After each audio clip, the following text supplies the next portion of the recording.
My dad works in B2B marketing. He came by my school for career day and said he was a big ROAS man. Then he told everyone how much he loved calculating his return on ad spend. My friends still laugh at me to this day. Not everyone gets B2B, but with LinkedIn, you'll be able to reach people who do. Get a $100 credit on your next ad campaign. Go to linkedin.com/results to claim your credit. That's linkedin.com/results. Terms and conditions apply. LinkedIn, the place to be, to be. Reporting live from under my blanket, I'm Susan Curtis with Duncan at Home. Breaking news, pumpkin spice iced and hot coffees are back. I'll pass it to Mr. Curtis with his blanket for the full story.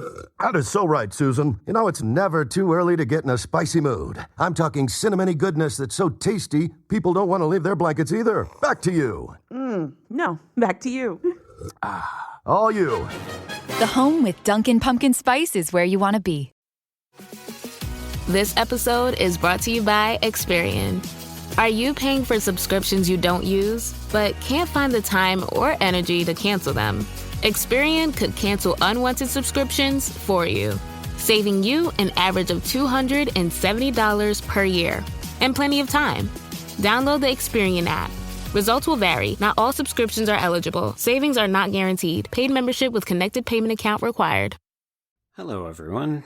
The clip you're about to hear is from one of our exclusive Patreon episodes, and like all of those episodes, it may contain spoilers, so consider yourself warned.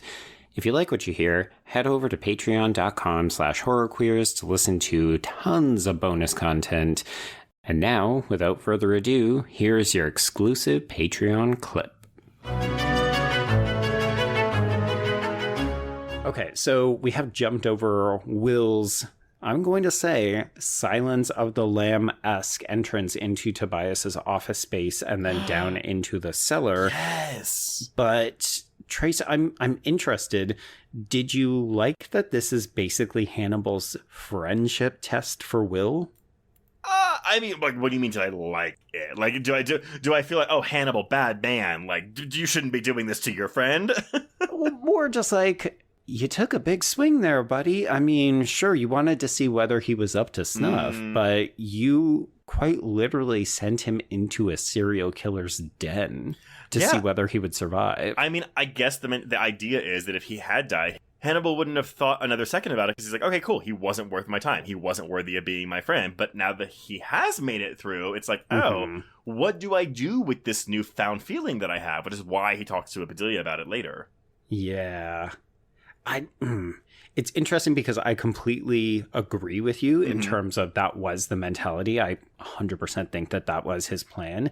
And yet the way that we saw him just in the last episode looking forlornly out into the hallway when Will isn't there for their scheduled appointment, like, this would have been a bad move if Will hadn't been so capable. Like, Hannibal would have regretted this. Absolutely. But I think it's the thing where it's like Hannibal is kind of like the smartest person alive. He's at least the smartest person in this television show. I would actually say Bedelia is smarter because she's able to convince and corral him. Well, okay, but see, here's the thing. It's because the reason Hannibal is such a fascinating character is because it's that, like, his code of conduct, you know, he mostly kills, like, rude people or people that quote unquote deserve it. And so it's like, if you're a kind person, if you're a respectful person, but God forbid you play one note wrong in a fucking symphony. Jesus. Yeah. So it's this thing where I constantly have to remind myself that Hannibal is a psychopath. Something, a label that he seemingly welcomes, because whenever Franklin mentions something about psychopaths, he says, well, no. Like, this is what a psychopath is. Like, you know, they know what they're doing. And it's like, well, he's talking about Tobias, but he's also talking about himself. So it's always a thing with Hannibal where I'm kind of like, I would love to, like, just, like, go to dinner with Hannibal, but, like, I also, like, he's also a psychopath, so I have to always remind myself of that. Okay, so question then, would you, if you went to dinner with him, would you want him to make the dinner, or would you go out? I would eat human. I mean, come on. Like, okay, I wouldn't, like, tell someone, like, make me human, but if someone cooked me human, didn't tell me what it was, and I found it after the fact, like, I feel like when that happens in movies, people always, like, vomit, and I'd just be like, okay, well, it's in me. I've eaten worse. Too late. It tasted, at least you know it would taste good. Well, there is that, yeah.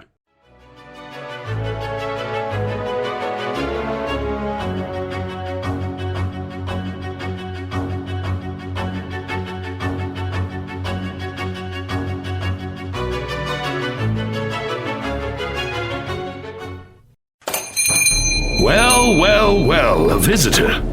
Make yourself at home and feel free to explore my establishment. Each visit to my shop will unleash a sordid tale about the many relics curated within. Every one darker than the next, I'm afraid. Welcome to the antiquarium of sinister happenings and odd goings-on. I can smell your intestines. I'm scaring her, aren't I? If you are uncomfortable with the supernatural, the occult, or exploring other realms, I encourage you to stop listening to this immediately. I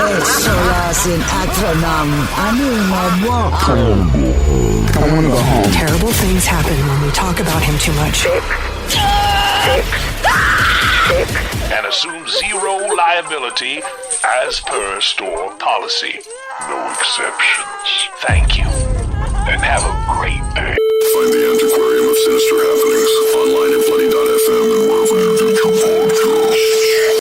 Hey there, are you in need of a new weekly fix of horror gaming discussions? Then look no further than Safe Room, Bloody FM's horror video gaming podcast. I'm your host, Jay Krieger. And I am the other one, Neil Bow. And every week, Neil, myself, and the occasional guest get together to chat about classic and contemporary horror games and the elements that make them a standout amongst the hordes of horror games being released seemingly every day now. In addition to celebrating anniversaries and new releases, we also interview influential horror developers, such as Amnesia the Bunker's creative lead, Frederick Olson, and even the maestro of lo-fi horror, Erdorf, the developer behind the Faith trilogy.